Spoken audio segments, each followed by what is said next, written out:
Hey, everybody. What's the hot sauce? Hot sauce, hot sauce, hot. What's the hot sauce? Hot sauce, hot sauce, hot sauce. We got the hot sauce. We got the hot sauce. What's hot, hot, hot, hot, hot? Welcome to P and M's Movie Criticisms. I'm Miss M. And I'm Miss P. What's up? So we provide criticisms, okay? We provide criticisms to movies. We want to thank you for joining us, and maybe you can join us on our journeys. Add us, like us, follow us as we cover all the movies. We're going to do throwbacks.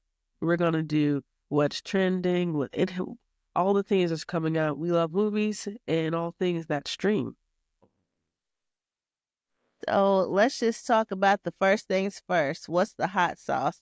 So what the hot sauce is we have a scale. And on this scale is how we're going to judge our movies. So if we are just diehard fans of this movie, it's going to be a Carolina Reaper. That's the hottest thing on the chart. And if it's a dud, then it's going to be bell pepper. Yeah, bell pepper, but as Miss P said, Carolina Reaper, you can't get better than that. That's just gold, Oscar gold. It's just what it is. Beneath the Carolina Reaper, we have the Ghost. That's the Ghost pepper. And, you're close. But you're good though. You're really good. Underneath that is the habanero. Not too bad, not too great. Next, we got the jalapenos, like meh. And as Ms. P said, yeah, a waste of our time, complete bell pepper. So with that said, we also like to pull our movies through what we call P&M's movie criticisms criteria. And so, Ms. P, can you tell them about the movie we are gonna review? I can tell you, it is the latest Tyler Perry movie, 688, and it was one of the movies that we wanted to do first because one, it's Black History Month, and two, we wanted to get our opinions out there. Yeah, we're a little bit late. It's better late than never. And we're going to tell you. What'd you say? It's still February. Like I said, it's better late than never. Still February. Well, what we judge the movies on is cinematography, sound quality and effects, quality of the acting. Was the directing fire or was it trash? Was it the production elements good? Did it keep our attention? Did it hit me in the feels? Is it historically accurate? And do we like it or do we love it? That's right. That's going to be our movie criticisms and how we're going to judge things. Exactly. What'd you say, Miss M? Oh, I said exactly. All right. So let's get down to the nitty gritty. When the movie first opens up, it's well done. Like the cinematography is great. Wait. Wait. Where we start? Start at 1. We start at 9. Oh my gosh. And now we're going to have to do the whole thing over. No, we're and not. We were flowing. Why do we got to do it over? Because I like things to be in order and in perfection. This is not good. Remember when we said we'll start at 9? Lee, I didn't know. Yeah, but we discussed this right after we watched the film. We said we'll start at 9. Now, that was 2 weeks ago. Exactly. It was 2 weeks ago. Don't make me laugh. Okay, well, now we're reminded. Anyways, I say we keep filming. It's authentic. I guess so. Okay, so number 9, do we like it or do we love it? Miss P. For me, I liked it. There were things that I loved and there was things that I liked.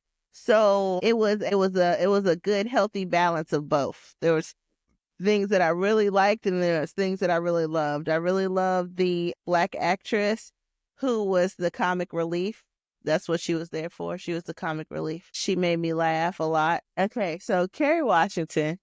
I almost said Kerry Hilson. because I was looking at Definitely. videos earlier. But anyway, Kerry Washington was great. I think that she should win like an Oscar for her performance because it was actually really good. I mean, it's definitely an Oscar nominee. So the actress you're talking about is Shanice Williams, who portrayed Johnny McBurton. She's the one that you really like. I liked her too. I liked her portrayal. Yes, I think the whole cast should win an Oscar or get Oscar nominated. I think this movie should be Oscar nominated. Definitely. It should. I think it is an Oscar nominee, and it definitely is. And I think that rightfully so. Definitely. I couldn't agree with you more. Kerry Washington did a bang up job, and I liked it. But I will say that I very close to loving it. Very close to loving it. So I'm more on the love side. This movie was good. I liked it a lot. I liked it a lot. I got a lot of love for it. So let's put it on our hot sauce and on our P&M criteria. I say we should keep it at a definitely. It's definitely on the love side, right? Yes. Definitely. So one of the things about movies like these is it historically accurate? This meant watching Miss Charity Adams and some documentaries. Remember those documentaries, Miss P? Yes, I do. They were very informative, weren't they? Very interesting. They're interesting, informative, and the fact that they all finally got recognized for doing the mail and delivering the mail and getting it done faster than what they thought they could. Yeah, definitely. Um, the challenges at the time, she Kerry Washington portrays Charity Adams. Charity Adams is a trailblazing figure because when is she getting her master's? She already had a master. She had two masters, I believe. So this was a highly educated woman living during the Jim Crow era, right? And she was looking for an opportunity to do things, right? Back in the day for a black person, especially if we're talking about a black woman, you didn't really have a lot of choices. Maybe be a teacher, maybe be a seamstress, A things like that. nurse. A nurse maybe, but this was a woman that clearly had ambitions and she wanted to do things and that she did. And I think that Kerry Washington did a great job portraying that. And I really like seeing the character development because remember the Charity Adams in the beginning, she's holding her ground and she's got a lot of grit. But like when her superiors and even her peers talking to her, the white males, and they were talking at her and everything, while she had a lot of bite, she still curbed her tongue, right? Yes. Until the end of the movie, that is. When she gave him everything she was thinking, what's the name of that guy? Let me take a look at this. Are you Cause talking about the priest that came there? yes, the priest. Yeah, the Goodness. priest, when the priest showed up and she said, I am a preacher's daughter.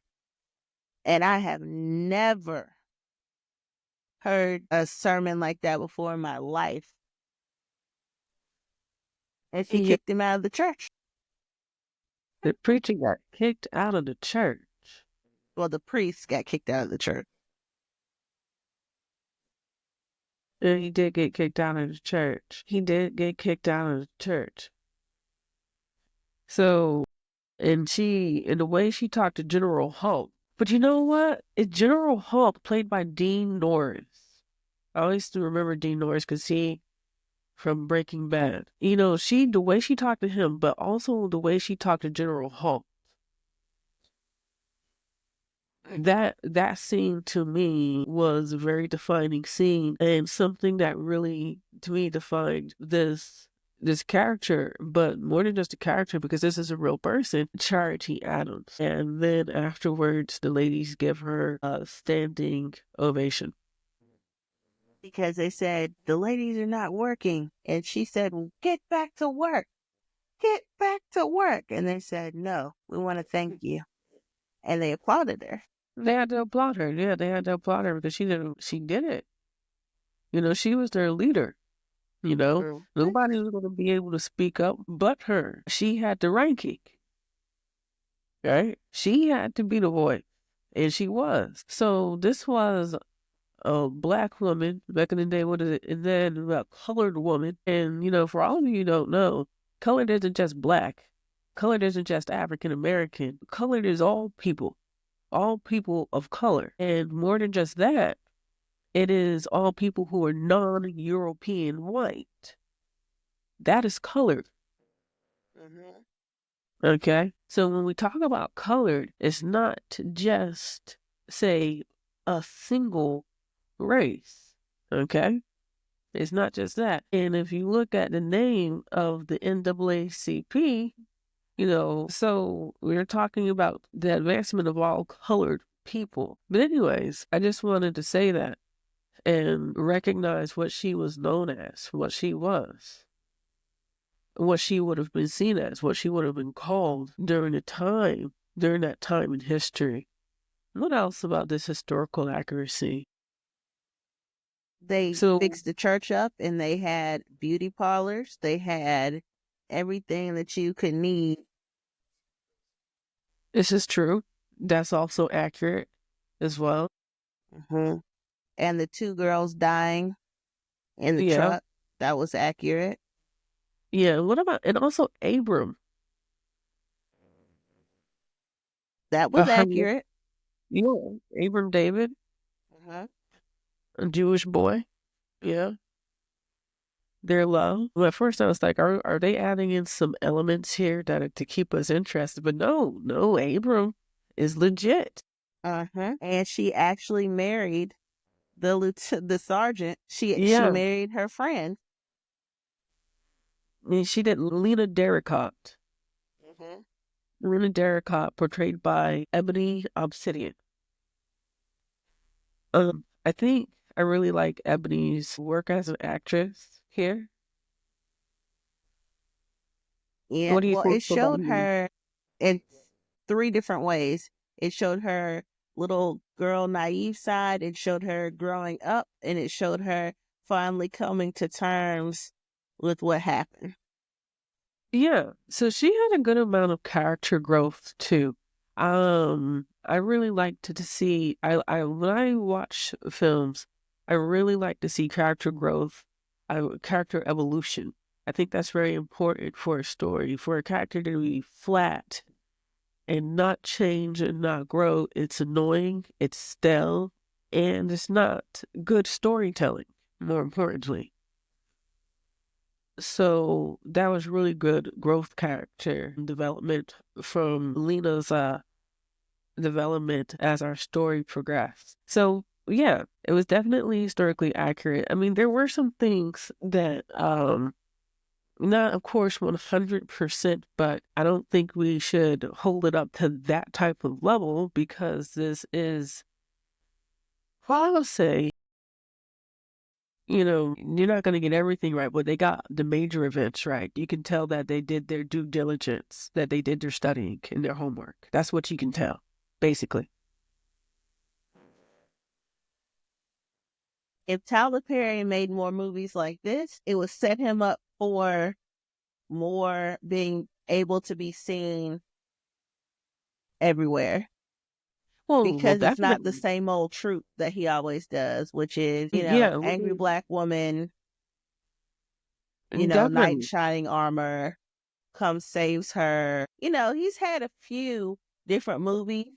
That's more for number 4 on our criteria. When we talk about the direction, then we talk about the director.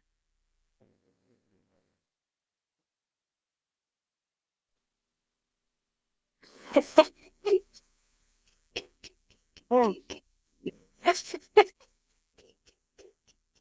whatever's on your mind, just say it. Just say it. We're raw and uncut over here. Like I said, for me, But he's I agree done with about you. 4 movies that was different from the Medeas, and those movies have all been different, and I like that. But I think this movie has set him apart and made him more international Oh, because it's, definitely. huh? Definitely. Because Tyler Perry isn't international. Now, Tyler, you watch this. I love you. I've been watching you since I was a child. I used to watch you when you came to New Jersey. I would go to Newark and I'd watch Medea, and I know about you. But, Tyler is not international. But now with 6888, I will say that he has become international just now recently, because before that, he wasn't. He just wasn't. I would always be overseas talking to people, introducing them to Tyler Perry. They would say, "What do you like?" Watching, or what do you like? What do you do? I was like, "I like Tyler Perry." Who's Tyler Perry? I would say Medea. There was the people in China. They didn't know what Medea was or who Tyler Perry was. People in Indonesia, people in Russia, people in Germany. I talked to people in Turkey, people in Saudi Arabia. I talked to people in Egypt, Spain, okay, Morocco. I talked to people all over South America, the Ecuador, Chile, Argentina, Uruguay, Costa Rica, okay, Mexico. They didn't know who Tyler Perry was. I always had to introduce Tyler Perry. But I agree with you. With this type of movie, Tyler keeps making movies like these. Yes, he will be international. Let me see. The next criteria that we had was production elements, Wait. because it Did did we keep our start? attention because we already talked about it. What did we talk about emotions though? We didn't really talk about 7 emotions. Emotions, Miss P. How did it strike your emotions? There were sad parts, there were funny parts, there were really parts that you wanted to ball up your fist and hit the person in the face. It That's how it you was know a they're doing a wide good job with the range of acting. emotions. That's right. And they're supposed to get you in your emotions. And the acting doesn't get you into your emotions. It's not doing it. The actor, the director, they're not doing their job, right? Uh-huh. Um, I got into my emotions. I was getting angry. I was talking at the screen, right? Um, I was just our actors did a great job. Kerry Washington kept my attention. Ebony Obsidian kept my attention. Shanice Williams kept my attention. Were there any other actors or actresses in here that when your emotions were being just like all types of like pulled, who else got your attention?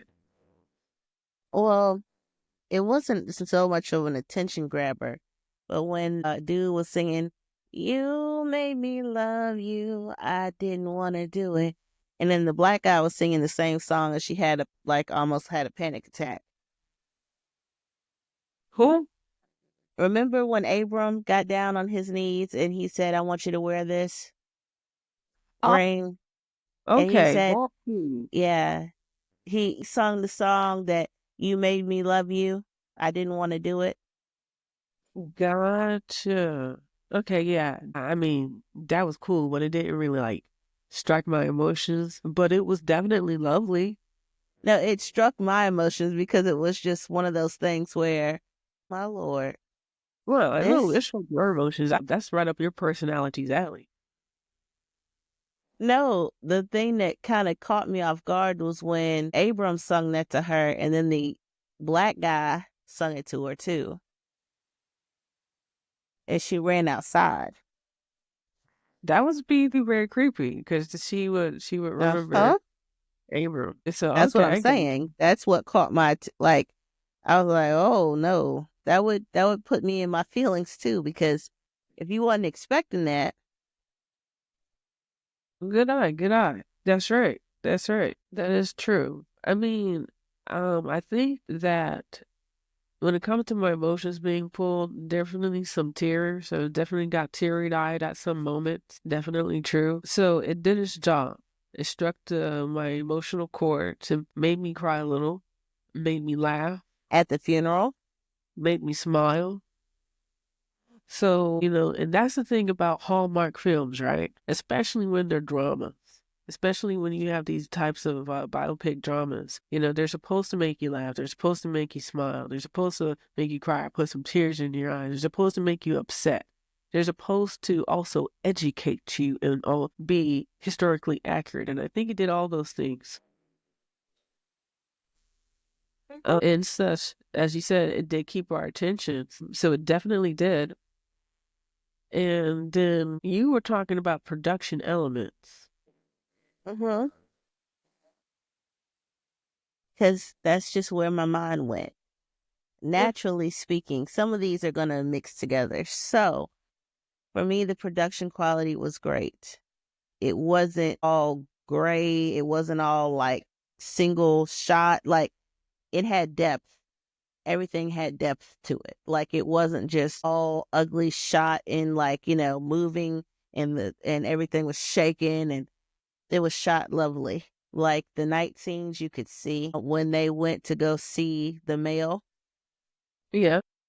you could see it when he opened up the gate and he was like, "This is all the mail." And you're like, "Lord have mercy. What have I gotten myself into?" Because it was one of those things where it was like, all these are filled to the brim. Every single last one of them.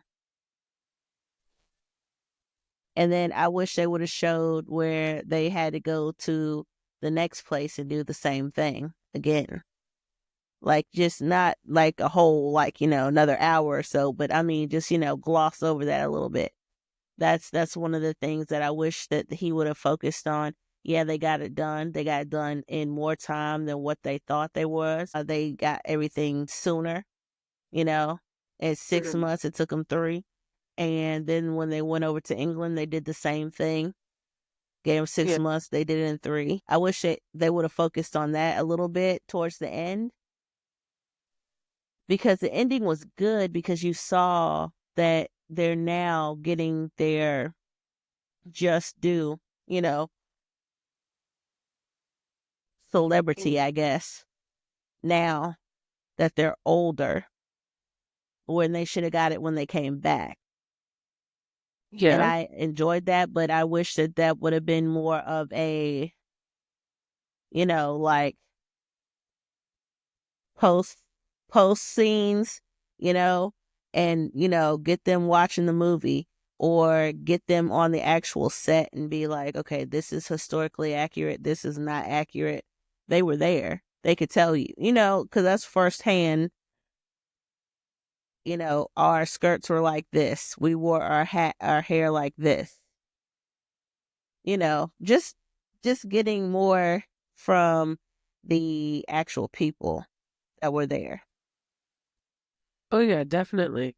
I'm not surprised. And here, of course, getting more of that, I can see that. I mean, for me, I was like, okay, because this movie was long enough anyways, I think. So like to add that in, that would make the movie longer.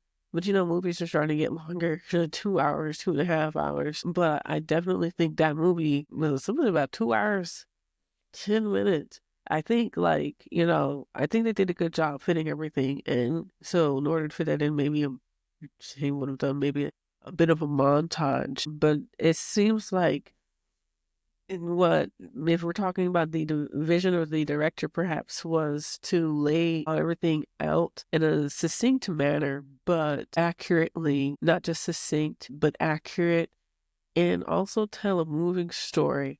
And Tyler, he always does a really good job at doing that. I agree with you with the production elements, but it better have with this budget. I mean, to date, this is Tyler Perry's most expensive film, is it not? Yes. And this is because you see him work with actors, but you see him work. If you think about all the actors that Tyler has worked with, he's worked with Taraji, right? Uh-huh. I think who else has he worked with that's like really, really notable besides Oprah, and besides like Taraji, and he worked with Megan Good, right? Yeah, he's worked with Megan Good. He's worked with Jordan Sparks. Yeah, but not the biggest name. I would say Kelly Rowland. Kelly Rowland. Yeah, because you got Taraji P. Henson. So Taraji P. Henson, yeah, I would say that's probably when we're talking about actors like who are still doing things right now, like right now. I mean, just really out there, out in the open. But yeah, all these actresses, Taraji P. Henson, Megan Good, so these are all really fantastic actresses. I really liked it but they spent $70 million on this film. So $70 million. Everything was filmed in Georgia.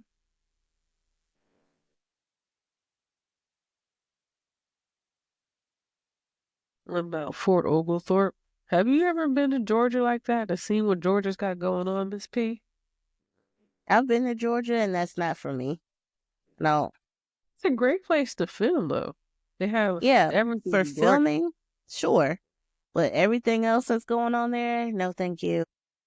Now, because of 6888 and because of 6888's success, according to Variety.com, Tyler Perry's 6888 is his most watched Netflix movie to date, boosts his other movies on the streamer by 45%. So all those people that I told you about, all those countries that I've talked to who didn't know about Madea, well, they know now. So I've really been wanting this. This is definitely something that I've been wanting to see with his work. And I guess that takes us to number 4 with the directing. It looks like the money was well spent and well placed. As you said, the color was crisp, the sound was good. So was the sound quality. I thought the music was very, very appropriate in that it added to the scene and it didn't take away.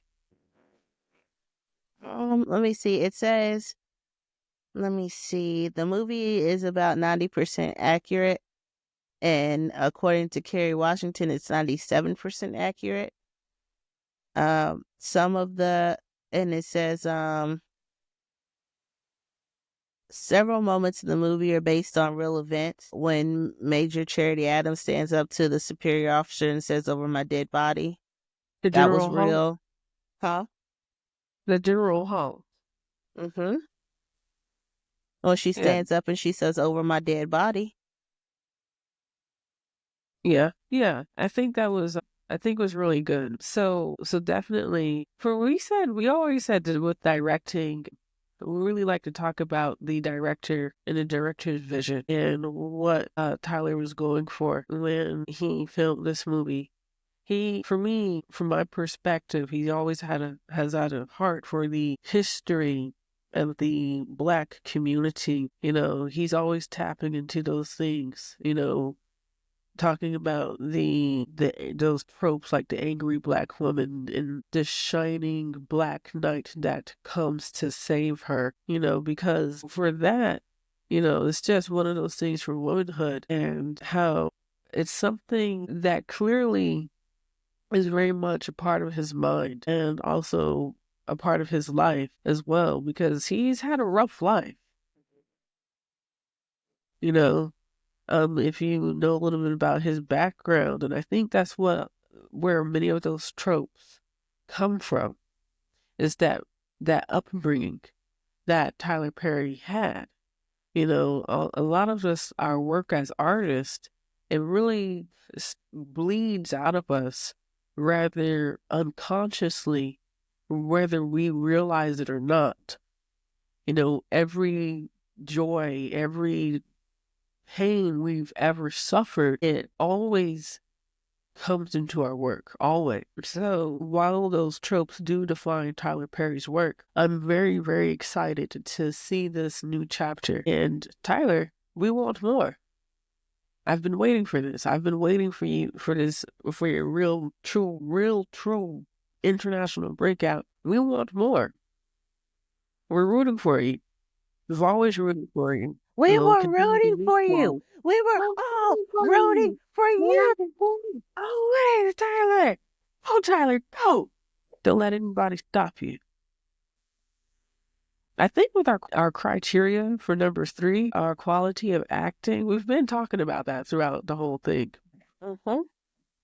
We've talked about it. We've talked about all of them. We talked about Kerry and Ebony. We've talked about Shanice. Is there anybody else you want to talk about? We want to talk about Oprah Winfrey's character, Mary Floyd, and Susan Sarandon's Bethune. what they wrote about. Bethune. I go like this. I wish she had more lines, or they would have showed her more because she was very pivotal. Oh, Oprah Winfrey's character, uh, she was actually very, very pivotal because she was FDR's wife's best friend. Like they were best friends, like best friends. Like she had her at the White House a lot. yeah. Eleanor Roosevelt was a very interesting figure. She definitely had a heart for people. They had some jabs at FDR. Like, oh well, he passed away. He was a bit soft, but hey, we're not doing that. Like really, we gotta like. But here's the thing: he was in a wheelchair. Nobody knew he was in a wheelchair because he always had two bigger guys, and he was good at moving his shoulders to make it appear like he was walking. And they Yeah. would stand him up on the podium to make it look like he was standing up. But I'm pretty sure that they would not have shown his wheelchair in the presence of army commanders. Like that would have been one of those things where I'm like, mm-mm. It, History dictates otherwise because he never let anybody know that he was in a wheelchair. The only people that knew that he was his wife, like those two guys.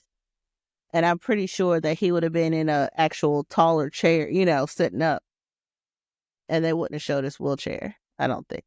But that's just one of those things where I was just looking, not to criticize, but I mean, it's just one of those well, no, things. we're being historically accurate. Any type of weakness a president shows is taken to the nines. We know this. Just look at recent examples of Joe Biden. And, he tripped. Everybody's talking, but oh no. Well, he tripped a lot. He fell down the stairs. Like he did a lot of stuff. Okay, so but anything you see a president the smallest amount of weakness is scrutinized to the nth, to the absolute nth. So historically speaking, no, and only in his most private of moments, I agree with you. Would you only ever see his wheelchair? Only the most private moments. Because the president has to have the strongest image ever. So it's not easy. You can lose a presidential election if you look weak. You lose the election. But anyways, that's just the politics of it. It's whatever. So, but yeah, I mean, I got you. So yeah, Mary McLeod Bethune. That's right. You seen her more, maybe would have been nice. We like to Mm-hmm. see Oprah act. Every time I think about Oprah, I think about the color purple. Oh Lord. You remember what did you say? I've had to fight every day of my life. All my life I had to fight. I had to fight my daddies. I had to fight my uncles. Had to fight my brothers. Lord knows I love Poe. Lord Lord knows but no. I'd kill him dead before I let him beat me. But kill him dead. Yes, yeah, you got it. Thank you, Ms.P. Thank you. I needed that. So we like to watch Oprah act. We Uh-huh. don't mind seeing her more, right? So I did like the quality of acting. Susan Sarandon, I think her looking up out and Susan Sarandon as she portrayed Eleanor Roosevelt, saying, who's that woman? It's raining. She's still out there. They're talking about Eleanor, showcasing Eleanor's personality. So Eleanor, she's always had a heart. When she was the first lady, she always had a heart for the people. She was a very nice first lady for the U.S. to have. So I think they portrayed that as well. Shed a nice light on that. And I thought it was pleasant. I think it was really nice. And we talked about the sound quality and the effects. I'm not really complaining. I didn't look at it sideways. I didn't cock my head to the side. I didn't go, that just didn't seem right. What about you, Miss P? Oh, I liked everything. here's some random facts that I know. In 2022, President Biden awarded the Congressional Gold Medal to the 688. 688? Mm-hmm. 688. Yeah. Yeah, that's right. I would like to go see the statue as well, the statues, and I think that would be great. That is a very nice fact. And Miss P's favorite. This is why I saved it for last because with our criteria, we do have a criteria from 1 to 9. We'll post it on the website so you can see it if you want to get a good look at it. But we start at 9, and then we work our way up to 1. And the reason why we go to number 1 is because Miss P's favorite thing about films is cinematography. Yes, that is my favorite thing. I don't like it when things are too black and everything's just black and you can't see and it's hard to see. I can't. This was clear. I like clarity. Because here's the thing: if your cinematography is great, you can tell a great story. If your cinematography is horrible and it's one shot and it's one dimensional, you lose me every time. You lose me every single time. If it's not vibrant, if it's not it just depends on what you're going for, I understand that directors have creative, but when it gets too weird or it's like everything's gray or everything's like dark, once again, you can't see, or everything is shot right down the middle and there's no dimensions to anything, it looks bad. But this was actually shot perfectly. The planes, Abram fighting in the plane getting shot down, everything was it was very, very well done. The cinematography was great. Them cleaning up their base that they had to make when he gave them the most horriblest place to have. They cleaned it up and they made it better. That was good. When they clean it up. Huh? Yeah, because you're like, you're not supposed to, this wasn't supposed to be what this is. Well, it is. It is. And that's the thing we as women one of the things that make us a hallmark of the characteristics of what a female is, we tend to make things more comfortable. We like to make things more comfortable. And men like us to make things more comfortable. They don't complain when we do. They like those little things. So we make things more comfortable. That's what we do. And you gave them the most horrible thing, and then you get mad when they're behind or this, that, and the other. These are women. What do you expect them to do? Well, how did you expect them to look? Oh no, we know we like to do our hair now. We like to be made up. We don't like to be unmade. We like to be presentable. And in those days, that was more important than it is now. Having that upstanding look, especially as a soldier, because image was, and still is important for African Americans. Everything, This is a podcast about movies, but talking about a movie that's historically accurate and talking about image, that these women at the salon, they had to do their hair, everything else. They had seamstresses, they had women who could do everything because the image to the African American is everything. In case in point, look at what happened to Trayvon Martin, right? Walking down the street with a hoodie. He had a hoodie. It's a regular, teenagers love hoodies. It's what they wear. But they always talk about, oh, well, it's the hoodie, dark hoodie. But, that image, one of the reasons why we always had that image and dressed a certain way was so that you didn't have stupid things that happened like that. So that no one, a bigot really, had preconceived notions for judging someone, because that's what a bigot does, right? That's what a racist does. Bigots, racists alike, right? What they do is they judge you prematurely based on how you look. So if you judge a person on the color of their skin, you're going to judge a person based on how they dress, look, and carry themselves. You're going to judge all of it because you judge what is petty. You don't judge what truly matters, and that is the character, right? That's what we are supposed to look at, the character, not the petty stuff. Yeah.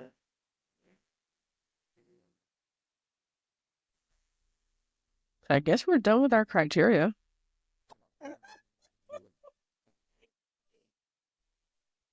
You go off on this thing, and then you're like, okay, so now I'm done with my criteria.